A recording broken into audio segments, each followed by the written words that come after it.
100-year backstory, an 80-year backstory, and an 8-year backstory.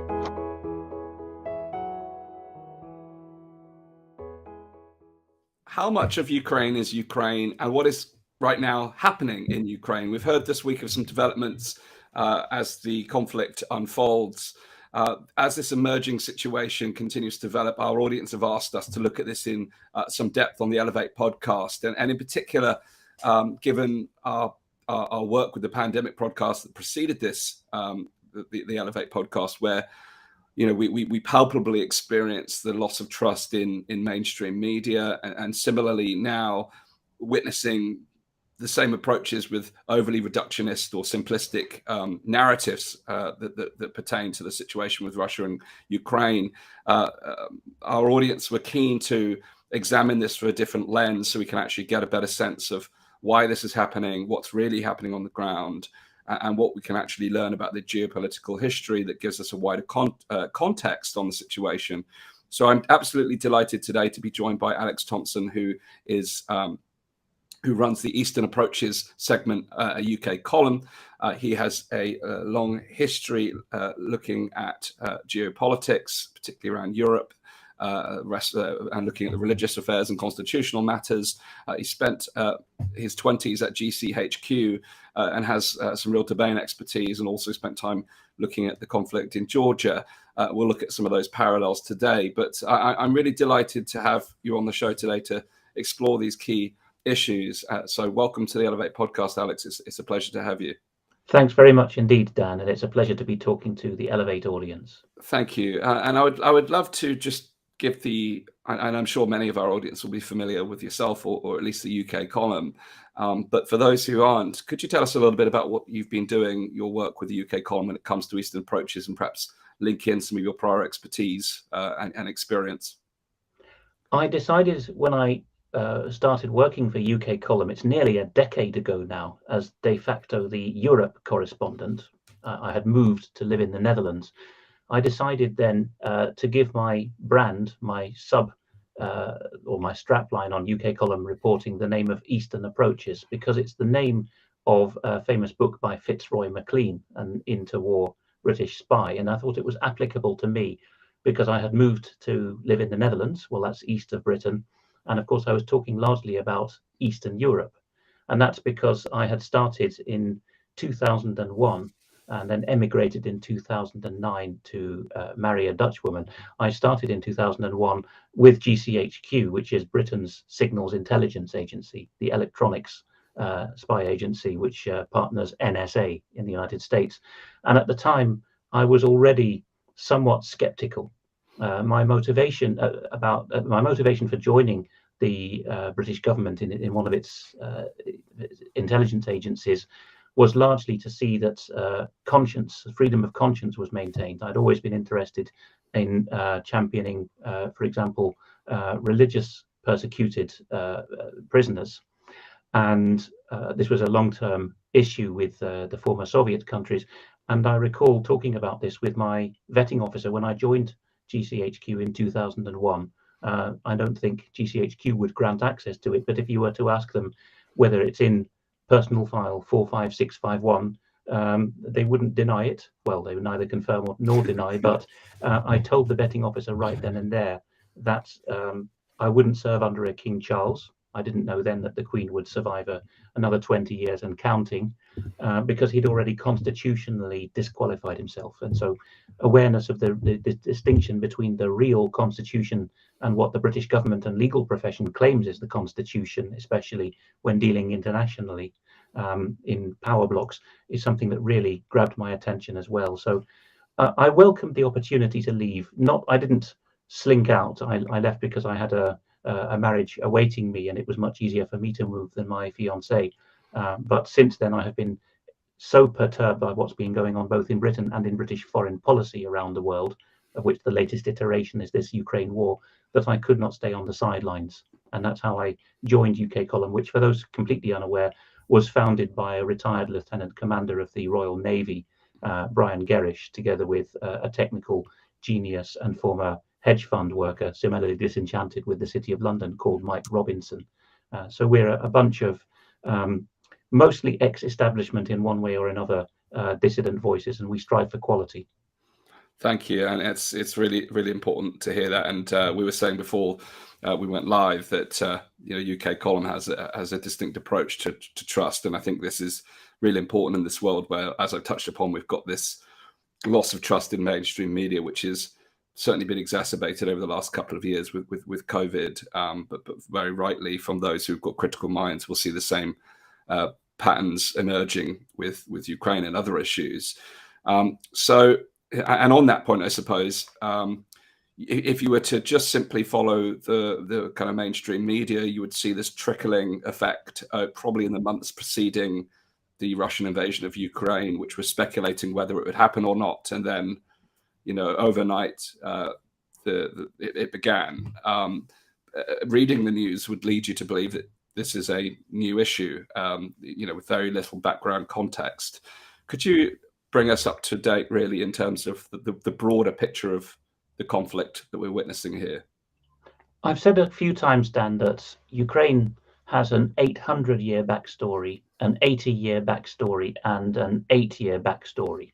So there's 3 levels to it, and that rather closely parallels the Northern Ireland Troubles as well, in that the timescales are quite similar, and the grievances of one side or the other run in those kind of timescales.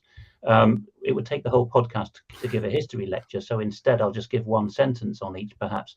The 800-year backstory is that, and this is more of a talking point that the Russian side would use, and the pro-Russian or Russian-speaking side in the Ukraine, that these Eastern Slavic nations didn't split off and become separate nations of Russia, Ukraine, and Belarus, or Great Russia, Little Russia, White Russia, until pretty late in their history. The first time they were a state, many centuries ago, led by an originally Viking royal lineage, they were known as Rus, which had its capital at Kiev, hence Kievan Rus. And the area governed from Kiev, the heartland of that Eastern Slavic state, which turned to Greek Orthodox Christianity and became quite prosperous on this north-south trade between the Vikings and the Arabs. It was governed from Kiev, and the center of gravity is what is now Ukraine, right down the major rivers that drain into the Black Sea. But the Tatars, who are in that part of the world, is just a local name they give to the Mongols, trashed that part of the Kievan state. And so some of the princes and the population rode off into the deep forest and founded Muscovy. Well, the first city they founded was Vladimir, near Moscow. So that's the backstory there, that Russia and Ukraine have as their progenitor one of the first civilized and militarily powerful states in Europe. And it was the Ukrainian portion of it, before it was called Ukraine, that got pulled off, right? And then there's a long interval of overlordship, the Polish-Lithuanian Commonwealth. There's a confessional fault line because the parts governed by Poland, including the west of what's now Ukraine, were Roman Catholic, although the peasantry remained Eastern Orthodox and experienced a lot of oppression from Polish and Jewish landlords and middlemen. That added to the complexity. So they, at the end of that period, when Poland really started waning, we're talking about the 1600s now, the big departure was that one of the Cossack bands, and the Cossacks, of course, the name means the free men, they had run away from this Polish overlordship and oppression and lived in the marshes along the Black Sea. One of the bands, the Zaporozhye band, wrote to the rising power of Europe, Muscovy, which was starting to call itself Russia and starting to be governed by kings calling themselves Tsars, who had ambitions to lead the Eastern Orthodox world and champion their co-religionists under Muslim or Catholic oppression. So the Cossacks wrote to Muscovy and said, you are people who speak the same language as us and have the same faith, but there's a border between us. Would you champion us? And that begins the period, really, of the Ukraine as a state coming into being. It was known as Malorossiya, or Little Russia, during the Tsarist Empire period. That doesn't mean it was a smaller version of Russia. It means it was the original cradle of where the Russians came from. And then they moved into this diaspora, which was called Velika Russia, Great Russia, because it was larger geographically. Yeah. So that's where the period where the name Ukraine, Ukraina, which means on the border or the borderland, comes from. It was a tiny sliver of what is now called Ukraine. It was the first part of this territory that broke away from Polish overlordship and sought alliance with Russia, and ultimately was incorporated into the Tsarist Empire. But of course, by 1917 and the Bolshevik Revolution, there was no such thing as part of the Tsarist Empire known as Ukraine or even known as Malorossiya. It was governed in an oppressive way by the Russian side. The Ukrainian language and the large part of the population that was Catholic weren't allowed to express that freely. And so you've got the Bolshevik Revolution. This is where the 80-year backstory comes. Ukraine immediately burgeoned in all directions, particularly to the west. And Lenin and later Stalin, and indeed Khrushchev after Stalin, all granted Ukraine. Some of these grants are now debated in the politics, but there were several lesser known ones, granted Ukraine land. And so did the Western allies. At the Yalta Conference in the Second World War, Churchill in the lead, but Roosevelt behind him, suggested to Stalin, let's move the borders. And he even used 2 cigar matches on a map to say, look, we're keeping them equidistant. Poland isn't going to lose out. We're going to shunt the Germans out of what's going to become Western Poland. And we're going to bring Ukrainians further west. So Poland is neither a winner nor a loser on average. So you can see how much upheaval is going on there. And all through this period, you've got the rise of Nazism, quite frankly, and this word is not used excessively. Just today, Friday the 13th of May, when we're recording this podcast, I've just published on ukcolumn.org a piece entitled "Does Ukraine Need Denazification?" by Ian Davis, Ian I-A-I-N, which goes into all this in great detail, that Ukrainian nationalists had legitimate grievances, both the Catholic and the Eastern Orthodox ones, who didn't want anything to do with Russian, much less communist Russian rule. But at this point, they proved their credentials by massacring the Jews, Poles, and Russians of Western Ukraine. And that territory, as I say, expanded in 1945. So through the Soviet period, you've got a huge bunch of people, and the southern and eastern belt where all the fighting is now, these industrialized parts, they were not historically Ukrainian speaking. They were Eastern Orthodox in some cases, but you've got other ethnic groups there, Armenians, Tatars, Bulgarians, Jews in large numbers, other nationalities who came into work in the industrial cities that dominate that region. Want nothing to do with a kind of agrarian, backward-looking Ukrainian nationalism, much less pro-Polish, pro-Vatican policy that's pursued in the extreme west of Ukraine. And then the 8-year backstory, well, go and read, I've spoken too long at this point, so go and read Ian Davis's article about the Maidan coup of 2014, and the USA in particular, although Britain is, I think, now more in the lead, was pushing for an extremist anti-Russian government to come in to rise to power for its own purposes. Wow. Okay. Well, I mean, to answer the point, is this radical simplification that we've seen in the media a problem? This 3-tiered kind of backstory tells us that it is. So I suppose if we were to jump ahead from the kind of 8-year story to where we are now, the story that we kind of presented with is this kind of good versus evil narrative playing into the kind of, well, you mentioned Nazis, and we can talk about the Nazis within Ukraine, because again, that's something that's been politicized, downplayed. We can touch upon that, but the comparisons with Hitler and Putin, these are the kind of narratives that we've seen unfold. What's your take on the trigger point that led to this particular conflict in this way? If you want to be broad and philosophical, Dan, I think that you'd have to say that the ultimate fuel for it was that the worthy and very gifted people that the Ukrainians are, and I've spent much time among them, have this fatal shortcoming at the moment, which they share with a number of other nations, is that they haven't matured their vision of the nation. They are, I have to give them their due, they are more pluralistic than other post-Soviet nations. They have a very wide representation of the different religious confessions, for example, in the Rada, in their parliament. But they have an immature, bloodthirsty at one extreme version of what it is to be Ukrainian, which comes out of this struggle between, well, do we want to be dominated by Poles or Russians? No, neither. And out of that comes this, it's always been a minority of Ukrainian nationalists that have thought this way, but they have always been the strongest element within Ukrainian nationalism. Those who say, well, the rising forces, that's for a long time, it was the Third Reich, and then it was the US and the UK, or NATO more generally, we'll hitch ourselves to their wagon, and that will get us independence. And we will go, hacking our way through the enemies of this world power, and that will prove how committed we are, and they will reward us. It's always been a double-edged sword, whether it's the Germans or the Anglo-American ascendancy, using peoples, and it happens with Islamic peoples as well, to achieve results against an adversary like Russia, for example, this always backfires. So the Germans found this too. The Bandera wing of the Ukrainian nationalist movement, the radical one that's now being talked about more by the Russians in particular, that wing actually spent a year in the middle of the Second World War saying, well, now let's throw off our alliance to the Third Reich and fight against them so that we don't get incorporated into their Lebensraum. After all, Slavs were supposed to be Untermenschen, including Ukrainians, in Nazi ideology, right? So that's come back to bite the Ukrainians. And since the regime in Kiev for the last 8 years has been so tolerant or blackmailed or literally given death threats by this Nazi element in their midst, that if you seek peace with the Russian speakers in the East, you will be hanging from the tree. That's a literal quote by Yarosh, one of the most powerful Ukrainian Nazis. It's fairly inevitable what would go on.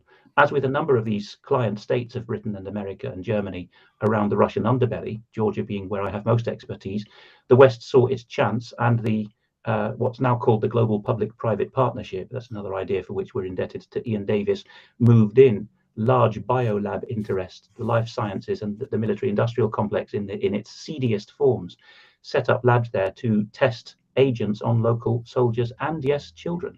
Just yesterday, the 12th of May, the Russian Ministry of Defense has published large numbers of documents you can easily find detailing the villages and dates on which these Ukrainians, just before the war, so you're asking about the casus belli, the nationalist-dominated Ukrainian regime in Kiev tainted counterfeit money with tuberculosis and distributed it in named villages in the pro-Russian east of Ukraine, with the idea that children would handle them and then put their fingers in their mouths and therefore contract tuberculosis. This kind of experiment, which is not unique, it's been happening in Georgia and other countries around Russia, China, and Iran as well. So that's one of the main casus belli, and more conventional warfare as well suggests, or planning for that suggests, that there was going to be a big push with artillery and troops into the pro-Russian east of the country, because since this coup in 2014, it has been openly said on mainstream Ukrainian TV channels that the 1.5 million pro-Russian, industrialized, supposedly backwards pro-communist people in the Donbass simply need to be killed. That word has been used, ubiti in Ukrainian. And the journalists saying this have said, I know it sounds harsh, but we need to do it. It's a repeat of Himmler, who on the eve of the Holocaust said, well, gentlemen, it's rather regrettable we have to do this, but we have to follow through with it. So they know perfectly well what they're doing. Mm.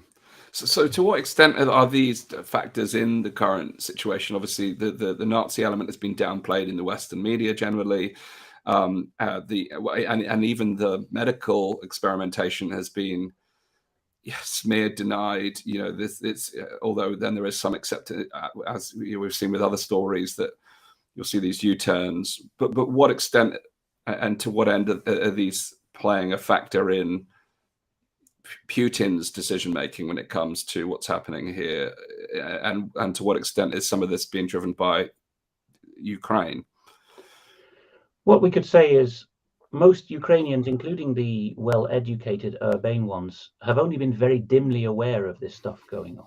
I've spoken to quite a few very cultured, well-educated Ukrainians who barely know the names of most of the far-right leaders whose names are mentioned in Ian Davis's piece, whose names are all talking points now in the Russian and the Western free or dissident media. So this has been well hidden from them. And the wider point there, I think, Dan, is, and Brian Gerrish at UK Column has been absolutely riding point on this. The Ukrainian media have been BBC-ified through outreach arms, largely BBC Monitoring, BBC Global, formerly known as the World Service, and BBC Media Action, an alleged charity. These arms of the BBC get in and train locals to report the news and priorities as the BBC would in Britain. Mm. And you see this increasingly, that the disjunct between the reality of Ukraine slowly and inexorably losing the war as the Russian armored beast rolls slowly forward, and the fantasy that our boys are just one big push away from winning on the Ukrainian side, that really is believed. We've seen through COVID, which you've specialized in reporting on, a lot of fantasy reporting by the right thinkers in society, self-fulfilling prophecies and sort of loops of make-believe that never get into the real world. And We see that happening militarily now as well. And this is the really dangerous thing. Ukrainians and comparable anti-Russian countries around Russia, Estonia and Georgia come to mind, are just as got at, really, that their intelligentsia sincerely and likewise believe that the Russians are a busted flush, and the British really are going to turn up with their, as we know, non-existent armed forces these days, sadly, and they really are going to save us. In fact, the Estonians even have a name for this legend, and it kept them going through the Soviet period. They believed that a white ship, and it was specifically the Royal Navy that they had in mind in this legend, was going to turn up and free them from Russia. And we have permitted this because, as I hinted in the post-war period when I talked about it, there's a whole host of CIA and MI6 operations that wanted to keep this going cynically and simply to weaken the Soviet Union. Well, there's a lot to unpack here, but I suppose one thing, touching on the kind of Ukrainian citizens' experience of what's happening, this idea that they, may have some savior coming to end the conflict. Through your channels, what has been the overall mood or sentiment of Ukrainian citizens that you've observed? We see one side of the story from here, but what are you hearing on the ground from Ukraine? Trouble is that the Ukrainians, even if we just restrict ourselves to the ethnic Ukrainian, linguistically Ukrainian people, so there's the northern 2/3 and western 2/3 of the country, none of the fringes, just the middle bit around Kiev and a bit further west, those people are quite divided. They don't speak their mind. They know perfectly well that they are one of Europe's more powerful, better educated countries. At least they were before they got into this disaster. They were in the Soviet period in particular. So you'd expect them to be humane, and that they're one of the most conscientious Christian countries I've ever come across as well. So you'd expect them to be highly moral in their various streams of Christianity and philosophy that they have, and to be horrified by what their government is doing. But alongside this patriotism and decency, they have got a great deal of shame and a code of silence in many cases about the utter corruption of their country since the collapse of the Soviet Union. In fact, in the industrial areas, it went on long before that. During the Soviet era, there was a lot of hucksterism and corruption in cities like Odessa as well. So they don't speak their mind, and the moment where around the front lines, which are really fuzzy areas these days because of the nature of modern infantry and combined arms operations, but in the zones of conflict in the east and the south, people are never sure whether the Ukrainian security service, the SBU, is going to come back and barge down the doors of literal 80-year-olds for having posted on social media that they don't like Zelensky's government much. So you're never really going to get sentiment out of them.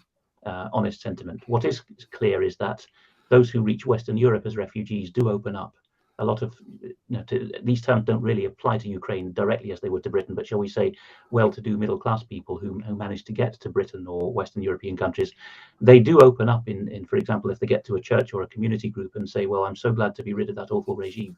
They don't say it quite as bluntly as that, but that's the sentiment they convey. Well, what we see in the Western media is this idea that Zelensky is this hero and that it's the bastion of democracy, fighting for Ukrainian sovereignty. But what you've shared perhaps paints a slightly different picture of the situation. Why do you think we get such? You've spoken about the kind of BBC effect within Ukraine, but what about within the Western world? What's driving the kind of media narrative that we're seeing here? Well, here again, the real expert, and fortunately she's a regular on UK Column as well, is Vanessa Beeley, a British independent journalist living in Syria, because she's documented exact parallels to this in a completely different country of a different religious makeup altogether in different part of the world, namely Syria. So we know what's going on here. There is to shorthand it as much as possible, there is a PR outfit in the penumbra, the fuzzy area just outside the Foreign Office and MI6 in the London and in fact Britain nationwide, in the PR world. And PR organizations have been very influential and instrumental in, for example, the Chechen issue since the 1990s, and it's always been Britain that drives this, not America. These groups provide the ready copy for any story which involves Russia bad, nothing Russia does is good, nothing Russia does is justified. And I think that's the hardest cut of all, to say that nothing Russia does is justified, because this act of containment, an invasion, of course it was, but in order to contain something worse from the Russian point of view, was, I think, perfectly understandable, and you might even say justified, much as you might have many questions over the Kremlin. That presentation is very similar to what you had with Bashar al-Assad in 2011 and onwards, where he couldn't do anything good. He was a butcher. right from the first day of the war. Anyone who took up arms against him was a hero and a moderate rebel. That's all being repeated now, Dan. So ultimately, whether it's white Christian Slavs or olive-coloured, mostly Muslim, although there's a lot of Christians in Syria as well, Arabs in Syria, makes no difference. That the script's already been written, and the raison d'etre is to weaken Russia. And you can go many angles from that, depending on your philosophical commitment. You may go down the rabbit hole after that of it's because Russia is the last bastion of Christendom of a certain kind, or you may go down the idea of raw materials and resources, or banking. There's an element of truth to all of these, or simple revenge and loathing of Russia for what it is. All of, or that the USA and UK can't tolerate any other big kid on the block, which is now the whole world as a single block, really.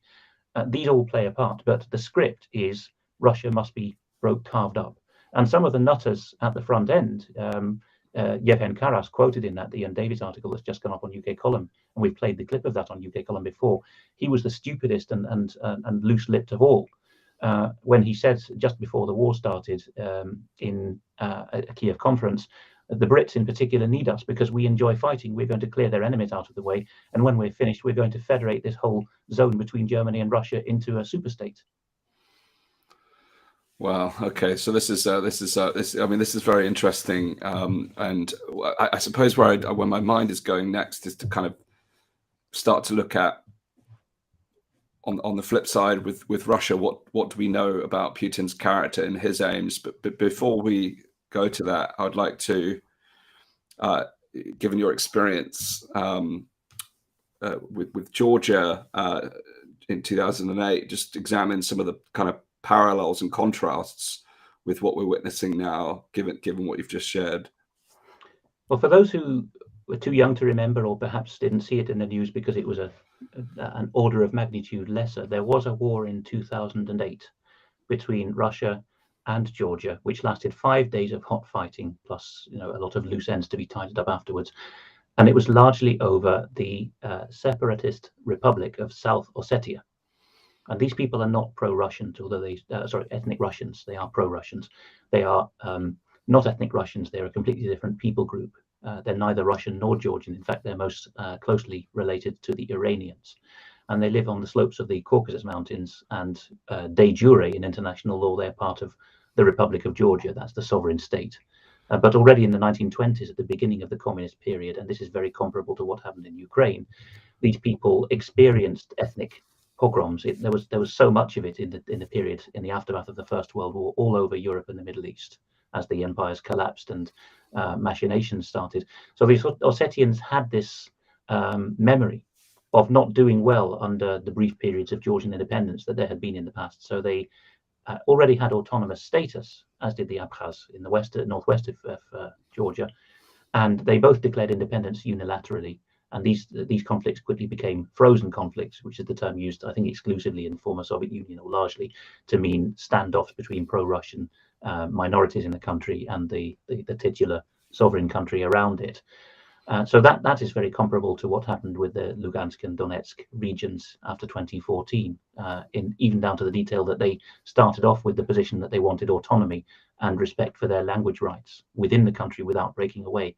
And when Tbilisi/Kiev said, no, you're going to be governed just like any other district of the country, we're intransigent, and in the Ukrainian case, it's because of fear of the Nazis in their midst. That's when the real hard-nosed Russian politics started. So with a lot of false flags and provocations along the way, with a 2-year build-up really towards the hot war, the fighting in 2008, a similar thing happened. And the embarrassing thing for the West is that in this case, the UN-appointed rapporteur, Heidi Tagliavini, a Swiss lady, who was commissioned to write the official inquiry on how the war started, said it started when Georgia's pro-Western president, Mikhail Saakashvili, and his Israeli-supported defense minister went along gung-ho and fired artillery on civilians in the South Ossetian capital of Tskhinvali. And you asked about Putin personally. Well, this is one of the few times the cameras have caught an unguarded, emotional Putin. He likes to be stoic in front of the camera, but he arrived near the fighting in North Ossetia, part of Russia, and immediately was confronted by weeping war widows and displaced persons. And he ordered the Kremlin cameraman who came along with body language that looks very authentic to people who watch it. No, stop filming. This is indecent to be filming this. So that really fired him up.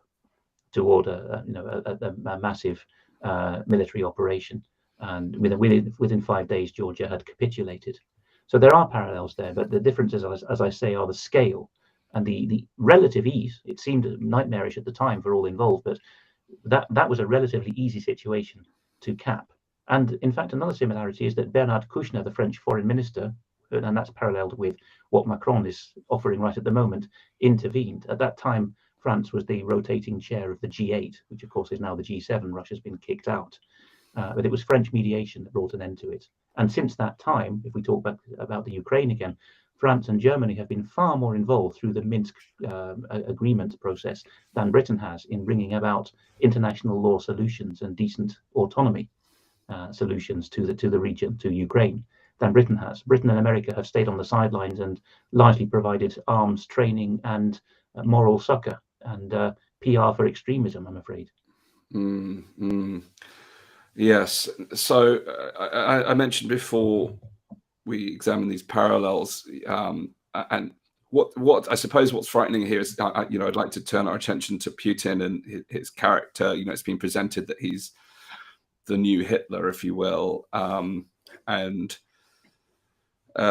it's almost as though if you start to examine any Russian aim or Putin's character, then you're immediately smeared as a sympathizer of Russian aims, which again is just is a problem that we live in, that the world we live in.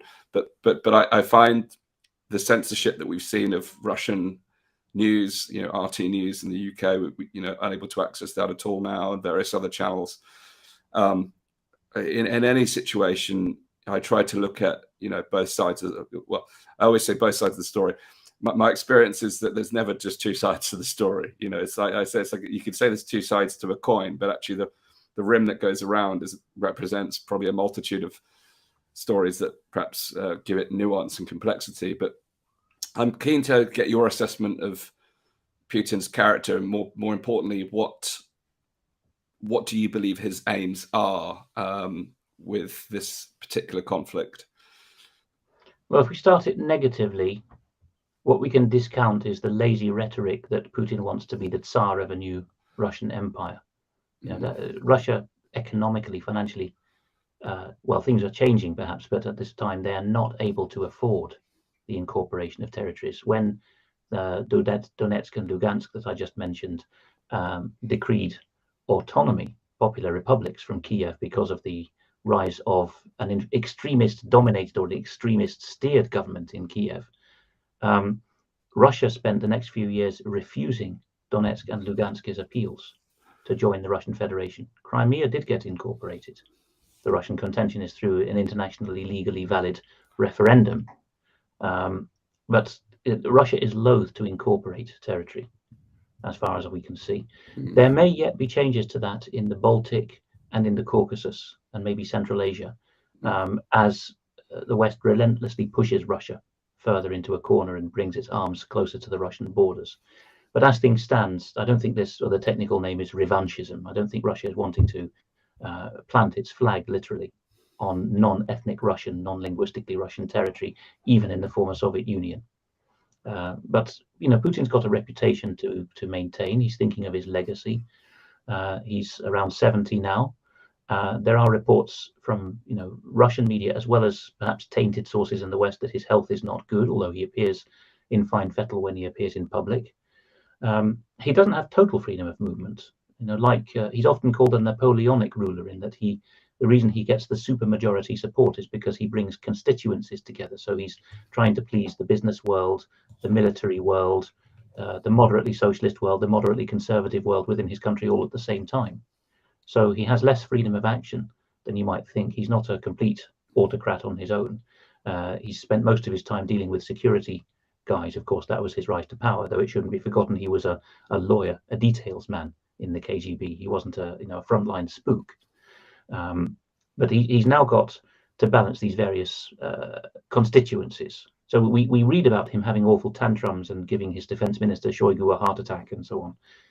I don't know how much credence to put by that. And again, it's difficult. You can no longer say, well, I found this in a Russian source which appears to originate from dissidents within Russia itself, and it looks well written, so it must be true. No, because a lot of that stuff is now on a BBC feedback loop, as I discussed. And even if BBC and similar outfits are no longer actively seeding it, the mindset has been planted, so that loop will continue to feed itself.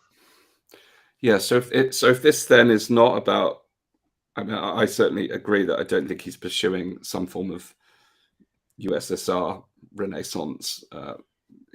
Is he looking to expand landmass? Is the big question, and you've given your take on that. But if these aren't his aims, then what do you believe are his aims here? What's he seeking to achieve? Well, he said at the seminal speech at the Munich Security Conference in 2007 that really inaugurated the end of American hegemony in the world, or the beginning of the end of it, that Russia was going to be taken seriously. It wasn't going to be messed around anymore. He gave an inkling of a hint even then that in the end, Russia would go financially and economically independent. He's taken a great leap forward to that now with his response to Western sanctions on his banks, with effectively gold backing the ruble by the expedient of insisting on payment at a Gazprom bank branch, and ultimately, therefore, payment in rubles for the hydrocarbons that Russia exports. And the Hungarians, who are out on a limb within the EU, they've openly admitted opening a ruble account with Gazprom Bank to keep their citizens from shivering. But at the same time, their foreign minister, Peter Szijjártó, said there are 9 other cowardly member states whom I won't name who've done likewise and are sanctimoniously claiming not to. And so that's Putin's ultimate aim, I think. He didn't personally consolidate the rule of his office, or install people of his own mindset in the banking and economic sector in Russia.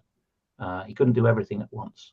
So there's been a lot of people loyal to the Western or globalist mindset running the bank and the national bank and the commercial banks and the treasury of Russia.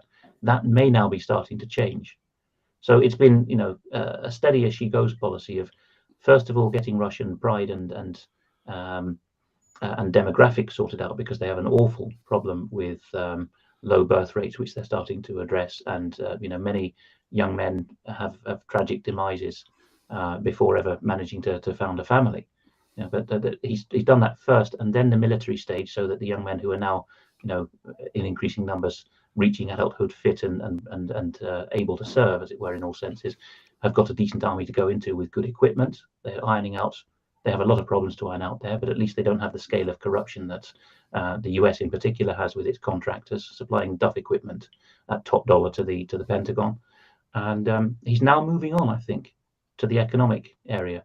And of course, if you're cynical, you would say, well, he needs the agricultural and the hydrocarbon potential and the population with its great intelligence and industrial expertise in Ukraine to form part of that bloc. But it should be borne in mind that it wasn't a Russian strategist who first put this idea of he who owns Ukraine owns the world in Putin's mind. This was originally Victorian geopolitical strategy by Sir Halford Mackinder, picked up by the Nazis very explicitly, ultimately championed by Rudolf Hess by way of Baron Karl Haushofer, and then again by a completely anti-Soviet, and I would say also anti-Russian and anti-Orthodox thinker, Zbigniew Brzezinski, a displaced Polish nobleman in the States who became, at least on the Democrat side, the supreme geopolitical strategist around the Carter era. His book, The Grand Chessboard, is quite explicit about this again. We must deny the Russians Ukraine. So all of the push has come from the West. But as I say, at times it's been a German or Nazi push to do this, and at other times it's been an Anglo-American one. But it's to respond to that is Putin's greatest aim. And on that point, I'd like to touch upon NATO and the role of NATO, actually, because this week we've seen, I think, Finland saying that they are looking to extend their membership with NATO. Other countries are stating similar aims, but it's stated that the response has come back that Finland will meet military technical retaliation for such actions. Certainly, looking at some of the correspondence from Russia, it appears that whether this predates the conflict as a trigger point or whether this is emergent. But what's your view on the role of NATO in propagating what we're witnessing now? I think the emerging conclusion we've reached at UK Column is that NATO is really quite secondary to all this now. NATO is the umbrella term for what really is the actions of Britain and America, not continental Europe. We've seen senior British military figures now say that there's a problem with some NATO member states, that they're not gung-ho enough. They're too worried about Russia invading them, is the subtext. So Britain will go it alone with some, a fast-track NATO, a bit like when the French and the Belgians were pushing a fast-track Europe of core continental countries, and now Britain is doing that militarily by saying, well, we need an inner ring within NATO. And Sweden and Finland are being wooed to come into that and join the Kinos, the anti-Russian states, the Baltic republics and the Poles, for example, but to some extent the Romanians. That seems to be what's going on. UK Column was one of the very few news sources reporting just how assiduously the Swedish and Finnish ministers of defense were being wooed by our defense secretary early in the year and well before the war in Ukraine started. And these countries, okay, they're not, unlike Austria and Ireland, they're not constitutionally committed because of deep historical reasons to neutrality. So they could theoretically join these blocs without too much constitutional fiddling. But, they are very well-equipped states. They both are famed for high-quality infantry, a militarily savvy population that knows how to dig in, that's hardy, that has, in the Finnish case, faced off the Red Army as recently as 1939, 1940 in the Winter War. They have shelters. They have high-quality domestically produced aircraft, something Britain doesn't bother to manage to do anymore. So this would be pretty hair-raising, actually. Those two countries in NATO is not just a random couple of European countries coming on board. These are countries that punch well above their weight militarily and are strategically in a vital location, particularly the Arctic opens up to more commercial and military shipping than ever before. So Russia really, in the classic sense, if you think of a polar projection of the world, is going to be encircled. It's back to the paranoia of the early 1980s for the Soviets here, that they're being encircled by states able to fire missiles and launch jets at them pretty quickly. Yes, which you could understand the kind of concerns that would emerge from that, given some of the history. But I'm curious to know, in discussion of the Russian aims, you mentioned that the UK Column team, have done some work around the kind of NATO issue, but you mentioned that Brian Garish, ex-lieutenant commander, Royal Navy, that he and the team at UK Column are convinced that the Russian war aims are being met. Could you elaborate on that a little bit? Well, the latest thing that's happened, for example, to support that is there's been a slight push on the ground. If you look at a flat projection of the ground, I'll just pull this curtain across so give me a bit more visibility. Perhaps that's a bit better. There's been a slight push on the ground in the salient in the east of the country, just west of the Donbass itself. The Ukrainians are in this big pocket or cauldron, and around the town of Gorskoye and up to the heights there, whose name begins with a P. I forget the name of it. That was in the news yesterday. But that's far more than meets the eye, because that means that just speaking about that Donbass region, which is not the only war zone at the moment, it's just the central sector of the war zone, the Russians have fought their way uphill against defenders on their own soil to a vantage point from which their fearsome artillery, the Grad howitzers and others, the multiple rocket launchers, can power themselves down on Ukrainian positions. They have fallback positions that were already in place well before this war to the west of the Donbass in a big arc. And in fact, some of these are manned by Finnish, Irish, Georgian volunteers, although the Georgian brigade contains a wealth of Western European and American and Canadian fighters in it now as well, mercenaries.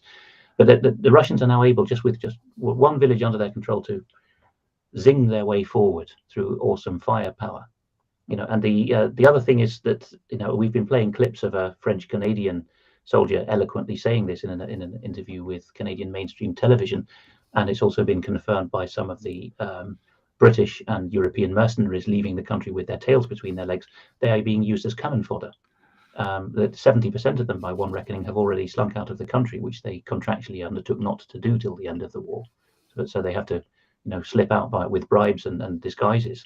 But it's hell for them. Many of them now seem to be being put into battle without, ammunition for their own sidearms, much less if they're in an anti-tank unit, much less enough of these famed British javelins to throw at Russian tanks. So they can't get anywhere close enough to them to fire. So it doesn't matter if you've got all these little blue and yellow dots on the map saying Ukrainian forces are holding out in the east. If these are malnourished, poor morale, high casualty units of, even if they are Ukrainians, I'm sorry to say they're not the elite anymore. Those guys fought well and are mostly dead or captured. We're now talking about Ukrainian old men and foreigners, idealistic, misled foreigners, and students and other untrained young men coming in to fill the ranks from Ukrainian conscription. Those guys are just going to be mown down by the precision fire of Russian tanks. They're in no hurry. So they are slowly rolling across the parts of the country. And this ties in with your earlier question about Putin's, or shall we say the Kremlin's, general attitude to the war.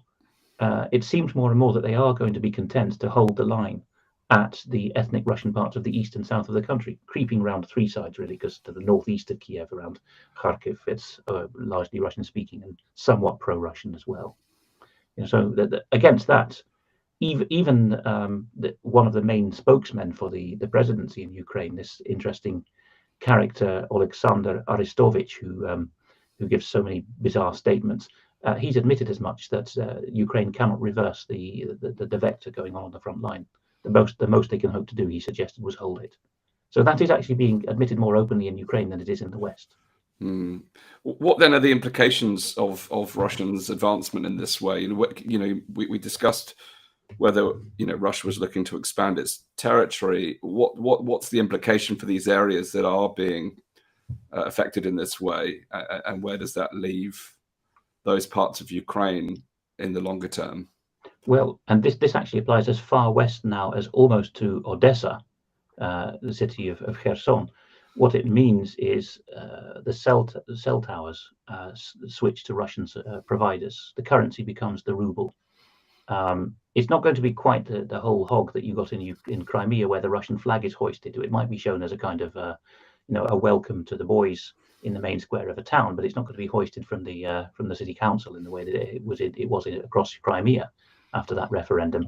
But it's de facto joining of the Russian world for these territories.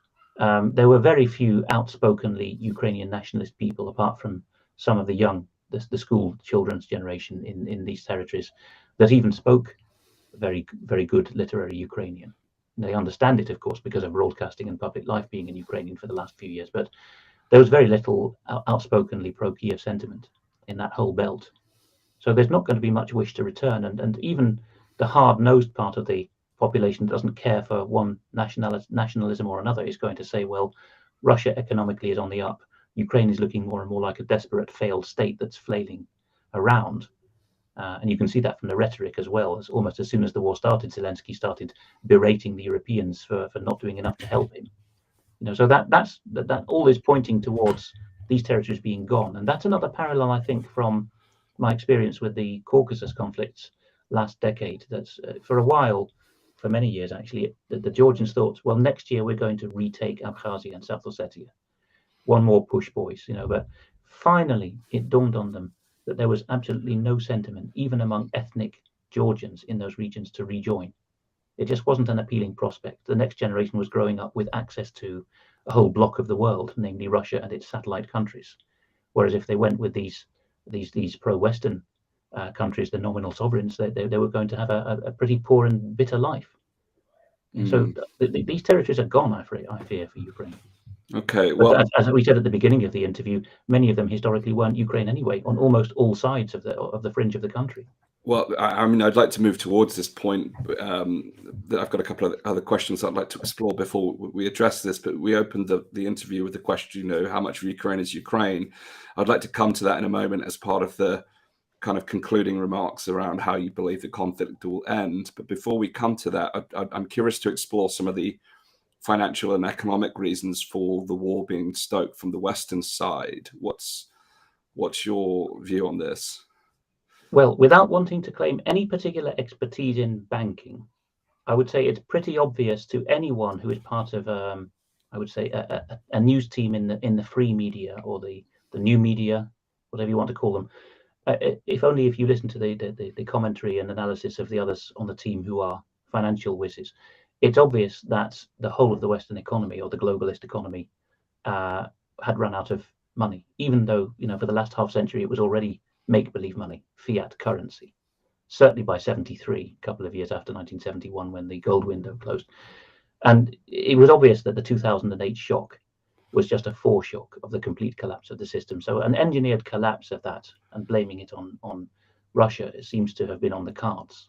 And the best speaker on that, and I do hope you might be able to get him on sometime, is an Italian at Cardiff University called Professor Fabio Vighi, Vighi. He's done a number of spectacular interviews and discussions, notably with John Waters and with a couple of the interviewers on TNT, Today's News Talk Radio, based in Brisbane, Australia, which is an excellent new radio channel. And Vighi's contention is he comes from the old left, and I have a lot of time for them because they're I at least know what they stand for. They have some principles, unlike the new left. And Vighi is putting it in terms of the workers and capitalism. And fair enough. The point you glean from him is there was no value left in our economy by a couple of years ago. Even the point of having humans in the workplace, these vaunted human resources, was no longer necessary. So this is where we get into the discourse of the fourth industrial revolution of the WEF and its partners, which is just a polite gloss on saying people are not needed. People are only needed as digital ideas, not as bodies and minds actually working in productive jobs and enjoying the fruits of their labor and spending their money. Yeah. So this ties back to Ukraine in some great loop, as it were, in that it provides an extra bit of breathing space for this economy. More fake money can be printed, and more savings can be eaten away by inflation, by the dint of the extraordinary sums now being pumped into Ukraine, which is all being borrowed, of course. And of course, it's an onward chain as well, because as with Lend-Lease, the US basically exacting every penny from Britain and not from Germany after the Second World War. The same thing's going on now. The Ukrainians, if they manage to hold out against Russia, what they've signed up to now is that they will repay the Americans these billions and billions, which the Americans right now are having to borrow ultimately from China. And this has been said in Congress by Rand Paul in a clip we played on UK Column News today. So some congressmen are aware of what's going on here. The money is all on the never, never. Yes. Well, I suppose your reference to China here leads me to ask a question about, we're seeing these economic reasons from the West, but what about then the East, and what does this mean? It seems to have quietened down to some extent, but at the beginning, the alliance between China and Russia was perceived to be a potential threat to the kind of world order, with kind of declining strength of the US dollar. Is this an attempt for China to rise to ascendancy in terms of the global order? What's your take on the kind of Eastern influences here? I think if we split the difference between the two camps that have been politely duking this out in the free media, the camp that says Russia and China is more of the same, so that would be Ian Davis's position that it's all part of one global con, and at the other end, and a good exponent of that within the UK column circle would be Vanessa Beeley, saying no, they're actually civilizationally different. Whether you're talking about Russia as part of European civilization or China as a very distinct old civilization, they're actually standing for humanity in this struggle right up to their leadership level. They do have some commonalities, between them, as it were, that they're both saying that the current leadership of Russia and China have been thrown together as odd bedfellows because they've always suspected each other, ultimately, of claims on the other and designs on the other, because they've been forced by their enemies into that position. So does China want hegemony? I think the best term I think I've come across, which is acceptable to all the serious thinkers not captured by BBC thinking, as it were, on this, is that China is a technarchy, right? It's chosen a route, or its leadership, I should be careful to stress, its leadership, and I should be more specific, it's civilian leadership, because China, like Russia, has a military leadership column, a civilian and an economic one, and they don't really talk to each other. There's three rival leaderships in such huge countries. Yeah, but if we talk about to the extent we can talk about the united leadership, China's leadership went for neither pure capitalism nor pure communism. And this is where Fabio Viggi is useful again, because he talks about the end of capitalism as such, and that Marx wasn't wrong about absolutely everything. He was certainly a petulant and dishonest man in many ways, but he didn't get all his analysis wrong. And this is where China comes in. It didn't go for pure communism or pure capitalism. It went for, and it was wooed to this end by Henry Kissinger, of course, in the Nixon era, it went for technocracy, on which the great expert you must listen to is Patrick Wood, particularly a 2-hour interview that he's just given to Whitney Webb of Unlimited Hangout, where he presents the fruits of a lifetime's unrivaled research on this. And he's one of the best to say, well, since the 70s, since Deng Xiaoping took over from the Gang of Four after Mao's demise, China has been assumed to be capitalizing and integrating without completely relinquishing its old communism. But no, the third angle that Patrick Wood and others take is China is perfectly content to cooperate, or should we say the corrupt leadership at the top of Ukraine, China is perfectly content to cooperate with the corrupt leadership at the top of North America and Europe for what's ultimately technocracy. Hence, they pioneer facial recognition, lockdowns, and the Western leadership grabs it. Trudeau was the most egregious of these, he openly said some years before COVID, didn't he, that he wished he could just click his fingers and get things done like the People's Republic of China does. So that is, I think, where they come into it. They don't have designs to rule the world as such, neither the nation nor the leadership as a whole, but they're perfectly content to do business in all senses, with those who do have such designs. Indeed. Okay. So I suppose then my next question becomes the envisaged end state of Eastern Europe that perhaps the Kremlin and Western banks and governments have in mind. Could you speak into this piece a little bit and actually comment, therefore, what does it mean for the Ukrainian border in the longer term? Yeah. Well, this is the way we need to point this, because we need to know what's being planned from the Russian point of view. And let's depersonalize it. Let's posit that it's a successor to Putin who manages to bring this about. Any Russian president, or even prime minister actually, or defense minister who's looking at this, is not going to want to deliver any end state or peaceful state to the Russian people that isn't completely watertight in international law, because the Russians and the Chinese are permanent members of the UN Security Council and are sticklers for this more than the West, which now believes in this nonsense of rules-based international order. The Russians and Chinese actually want rule of law. So it's going to be under color of proper UN international law. It's going to have to guarantee the integrity and dignity of Russian speakers and people holding Russian passports in all of the neighboring countries, notably Ukraine. And it's going to have to not look like any kind of large retreat. So there's quite a lot to play for, honorable compromises on that side. But I don't think that great redrawing of maps is what's on the cards from the Russian point of view. De facto, there may be more territories like South Ossetia and Donetsk popping up that de facto are part of Russia. But no great redrawing of the lines on the map. The big insistence from the Russian side, and this will survive Putin, whoever follows him, I think, is that they can't have the NATO. And as of very recently, though Britain is banned from hearing this because it's only been reported by RT, which is now blocked. As of about yesterday, the Russian position is they won't accept Ukraine being in the EU because they recognize that the EU is now, by its own admission and instigation, a military bloc from Brussels more than from Washington these days, which is interesting. But we did predict this at UK Column, and we several years ago. So the Russian position is going to have to be, for an end state, there's going to be at least part of what's now Ukraine, maybe a buffer zone of 2/3 of it that is a neutral state, that's neither de facto run by Poland or run as if it was part of Poland, nor run by Russia. Yeah, parts at the fringes might go.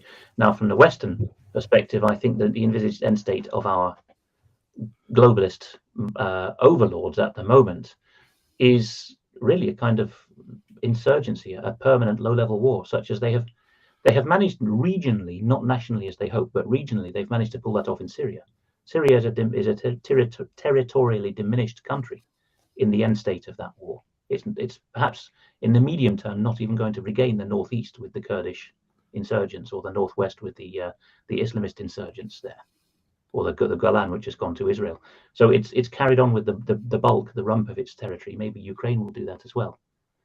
But the end state there is not allowing a peaceful, honourable solution, I think. And at the sharp end of that, the real nutters who are the cutting edge and the front line of pro-Western forces, the actual Nazi minority within the Ukrainian armed forces. As I mentioned, Yevhen Karas enunciated this in terms, but he's not the only one. There's a whole philosophical movement in the Ukrainian Nazi scene that talks about this. They are perhaps prepared. They're being induced, lent upon by Britain, Germany, Poland, Turkey, and Israel in particular, to give up in the long term their idea of being a sovereign state and form a confederation known as the Intermarium, or Land Between the Seas, which was a Polish instigated but ultimately Western steered project even before the Third Reich rose. To say we're going to give up our sovereignty in return for a pretty much eternal guarantee that the Russians and Germans will never use us as their playground again. But de facto that will mean that Britain, Germany, Poland, Turkey, and Israel are running that sort of semi-super state that emerges, that transnational confederation. Well, I'd like to expand on that in a moment. I've got two kind of strands I'd like to pick up from this. You mentioned that there's a possibility of this ongoing low level. To what extent low level might not be the right description, but a rumbling of conflict on an ongoing basis. Does that mean then you don't foresee a imminent end to the conflict in amongst Russia and Ukraine in particular, or do you have a belief around how the conflict could end? I don't think that the current Kiev government would ever accept anything that would look like an end of the war, unless it was in control of the territory, perhaps minus Crimea and possibly minus Donetsk and Lugansk popular republics, that it controlled in 2021, let alone 2014. So that's not going to happen with the current government. There could be a disgruntled, genuinely internal revolution in Kiev, another Maidan, that brings a more compromise-minded government to power. But the Nazis are going to be there, and their threats, as with Jerry Adams saying to that heckler who yelled, "Bring back the IRA," after they, put themselves beyond the armed struggle, as it was called in the 90s. Adams told the heckler, "They haven't gone away, that attitude will persist. That the next Zelensky, whether he's a comedian like Zelensky or a chocolate magnate like Poroshenko, or maybe, perish the thought, even a politician, who gets to control Ukraine, the sword of Damocles will be dangling over him, that you'll be swinging from the trees on Khreshchatyk Street in Kiev, as has been enunciated by Dmytro Yarosh, if you so much as implement any of these compromises with our Russian speakers."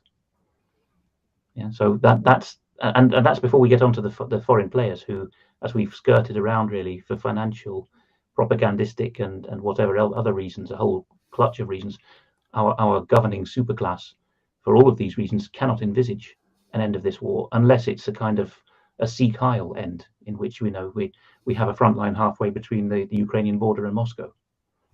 Yes, well, yeah, we've not really gone into depth on this, but I would kind of like to extend within the context of the kind of military economic blocks. You've talked about how some of the European states now witnessing themselves as a military bloc. You've obviously got the North Atlantic, you've got the American take on this, and we've touched upon China's aims, Russia's aims. What does this mean on an ongoing basis for kind of the military order, if you will? The military, is this a fragmentation of the current blocks that we're witnessing? How do you see this playing out?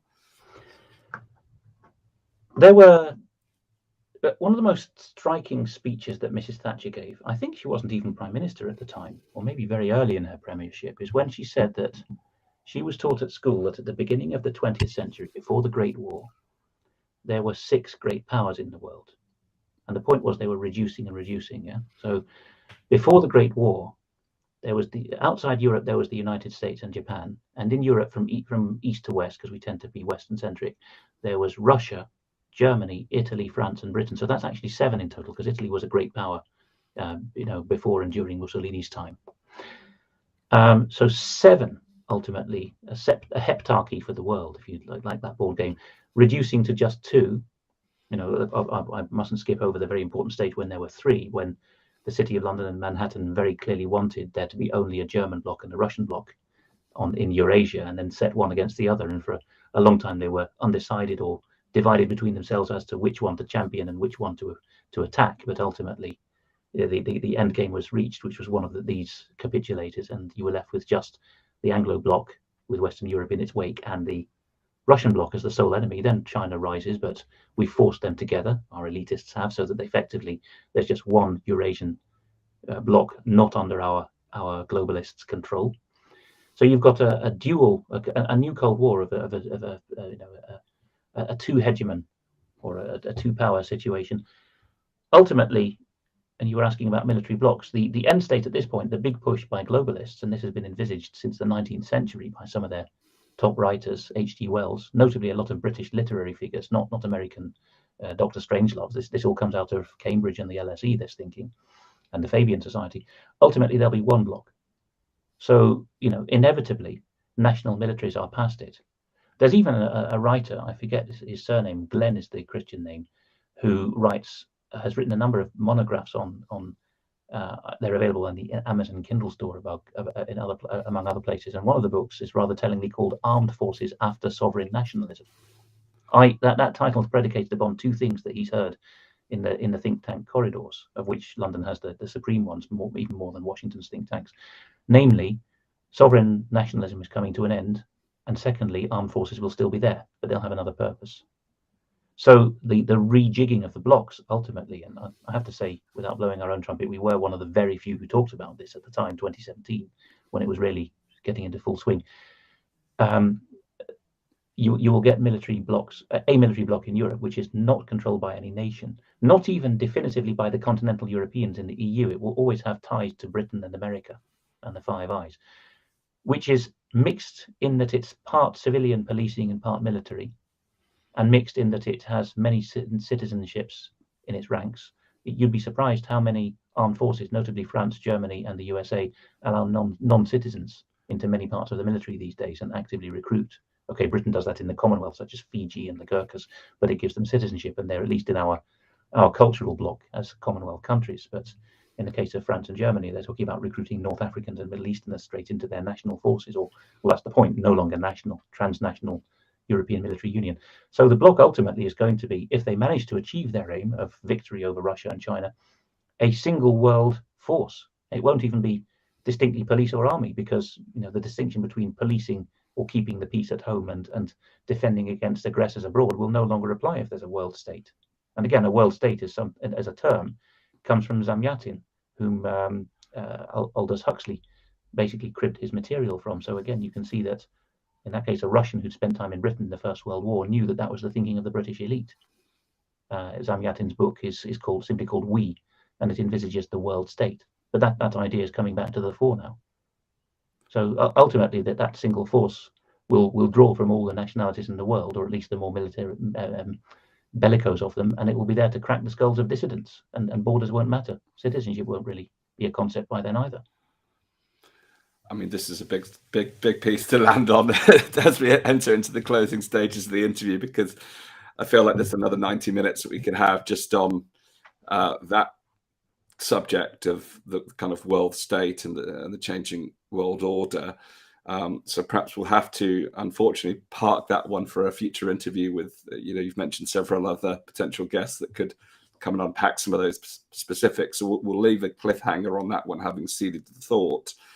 But for us mere mortals, as citizens of the world, citizens of the United Kingdom, our listeners, we've got a rich listener base across the world.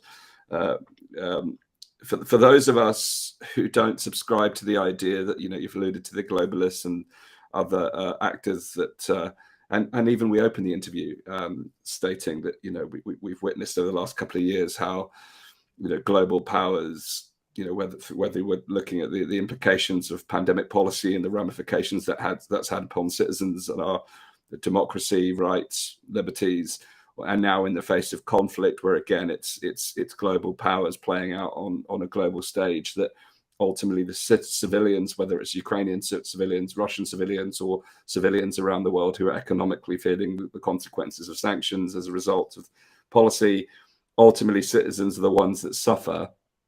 So for those of us who wish to live in a peaceful world, do you perceive, Elevate is all about how do we transform some of this And to squeeze this in the final 5 minutes of the conversation is a big topic. But are there actions that civilians can take? Are there actions that we can take in order to develop a more peaceful world without reliant upon these structures? Are there things we can do geopolitically to minimize or eliminate future conflicts as citizens, rather than reliant upon national state leaders or other forces to actually do this on our behalf?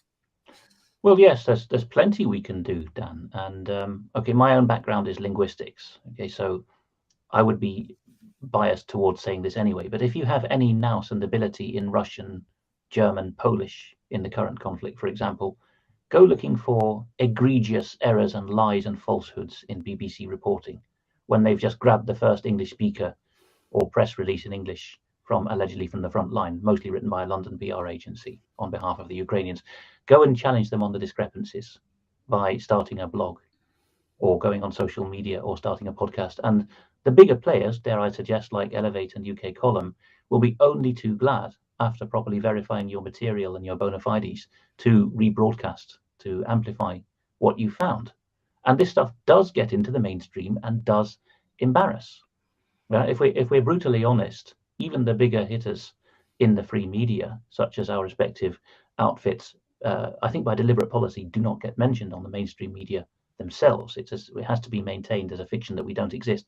But there is another layer between them, not to everyone's taste, but for example, GB News will, just to take yesterday's example, Debbie Evans, our nursing correspondent, a clip of hers asking Jeremy Hunt, the chairman of the Parliamentary Health Committee, about adverse vaccine reactions, has gone viral, to the extent that GB News, with gritted teeth perhaps, was obliged with accreditation on screen to play that clip. So at least the GB News audience, or if the print equivalent would be, or the written equivalent, something like Conservative Home or Conservative Woman, they take this material, and then ultimately it's acknowledged that it's there. And so what we're doing is, you could almost call it meta news. You are pinballing, or you're using the flippers of the pinball to say, no, you're not going to continue any further along this false narrative. It's been shot to pieces. Back the way you came and try something else. So you're boxing in the scope of action of the nefarious planners by being at the head of the stream that becomes the news. Right? So that's one thing you can do. If you're not gifted and experienced in that way, you can always become a feared letter writer. And without using cliches, I have to say that it is the mature ladies. I wouldn't say little old ladies, that's too much of a cliche, but the mature ladies in particular, and the effort and construction of their letters absolutely terrifies government departments. If you stay on one theme and crucially ask one polite question per letter, so that they have to respond to it or make it patently obvious that they're refusing you an answer, and follow up on every unsatisfactory answer, then complain if to the regulator and ombudsman if you are given the brush off. That kind of thing ends up with being a Debbie Evans, where your questions go bang between the eyes of a minister for war or a minister for death, who then has to admit that he doesn't have an answer for you to a perfectly reasonable question. So I know people grumble that UK Column says this, but do write to your MP, if only to inform them at all the things that are happening behind their backs. Those are the two bigger things. And then you ask, of course, quite wisely also about coping without our governments. Well, the big thing to do there is to go under the state, to go sub-state as much as possible. Whether that means, in some cases, ultimately de facto secession, maybe even de jure secession is on the cards in some of the bright spots in the West. I'm thinking of Eastern Germany, Tennessee, Alberta, may yet in our lifetimes secede from their parent nations and be dominated by liberty-loving people. That's one at one end, how you cope without these states. But you can live, in a Western state, even maybe in a major city these days, and have little to do with the state if you've got enough friends around you who are providing as much of the food, education, fuel and healthcare for their group as they can. It needs a lot of stickability and organization. Otherwise it will remain a pipe dream. But there are groups in Britain and other Western countries already doing that, up to and including the biggest demand of all on such a group, which is actually getting medically trained people and equipment and pharmaceuticals or herbal remedies to obviate any need even for the National Health Service or foreign equivalent. So yes, you can do something, but you need to stick at it. Yes. I know there, well, as you say, there is evidence of those things happening in various parts of the world, including the United Kingdom. The last question I'll ask, really on the political point, you raised a really important point about writing to politicians, even simply to inform. But if you were to place a demand, for peace-loving citizen who wishes to live in a world, I've got you with 8-month-year-old baby boy, and he's, he's not consciously aware of what's going on. Maybe he is. The post-COVID narrative, he certainly heard, he's in my wife's womb whilst I was broadcasting, non-stop for the last 2 years. Perhaps he's fully up to speed. But now with global conflict, a conflict in this nature, I like to hope that one day he will grow up in a world where we're not witnessing warfare any longer, and that we've evolved to the point where we're able to live peacefully. If we were to write to our governments with certain demands that they would take certain actions, what sort of demands and actions would you be levying upon the government? Ultimately, whichever country you're in, you have either a monarch or a president who has taken an oath to the people. In many countries, it would be called an oath to the Constitution, right? But in Britain, it's the coronation oath, and I think before too long, God forbid, we're going to see that with another coronation in Britain, and that is going to be the linchpin of the demands you make. Because if you want to get political philosophy into it, what we're seeing in our age is that the executive is trying to lord it over the parliamentary and judicial branches of government in every country. Right, and how do you stop them? Well, ultimately, the head of the executive is the monarch or president as the head of state, right? And they have undertaken to act lawfully and on behalf of the people in what they do. So you can always be demanding that actions taken by the executive are lawful, obey the Constitution, because Britain's government is constantly fiddling with and making up the Constitution by statutes and statutory instruments now. So keep an eagle eye on that. Also, you can be simply demanding that, or requiring, or whatever language you want to use in your letters and video calls or whatever it may be, that there is no hypocrisy in what the British government does. That it should, well, for example, if you see outrageous propaganda going on, you can just say, well, it's not reasonable that you're claiming this, is it? You just ask a rhetorical question. You don't have to be het up and use high octane language. In fact, the calmer the message, the better. Thank you, Alex. This has been a riveting conversation, and thank you for sharing the history. We've covered so much ground actually in just over an hour, from the history of the situation in Ukraine and its borders. We've covered the incentive structures. We've looked at the situation from a Ukrainian's perspective. We looked at the Russian aims. We looked more broadly at the kind of financial economic elements, but also the end states that could be being pursued. We've covered an awful lot here today, so I really want to thank you for sharing your insights on the Elevate podcast with us here today. Have we answered the question, what will happen? How much of Ukraine is Ukraine? Let's close on that. How much of Ukraine is Ukraine? What's the simple answer to that question in the context of the world that we've discussed today? Well, I proposed the question with a geographical and a more rhetorical aim in mind. So geographically, if you want the short, sweet answer, about 60% of Ukraine is historical, ethnic, bona fide Ukraine, composed of bona fide Ukrainian-speaking Ukrainians. Yeah? And if we take it, if we take Ukraine as media shorthand for what's going on in the war, then how much of the Ukraine war is really about the country Ukraine on the map? That's more like 20%, I think. The rest is all globalist aims and holding Russia in check.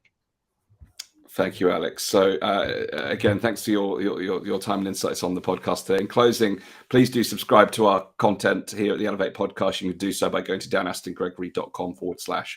podcast. You can also, if you wish to continue the conversation, join our private network, the Elevate Network at weareelevate.org.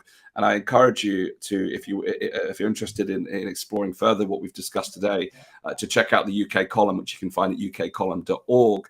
And also, if you're a Telegram user, you can find the Eastern Approaches on Telegram, where Alex shares his work at East app within the Telegram. If you just search for Eastern Approaches, that's what I did.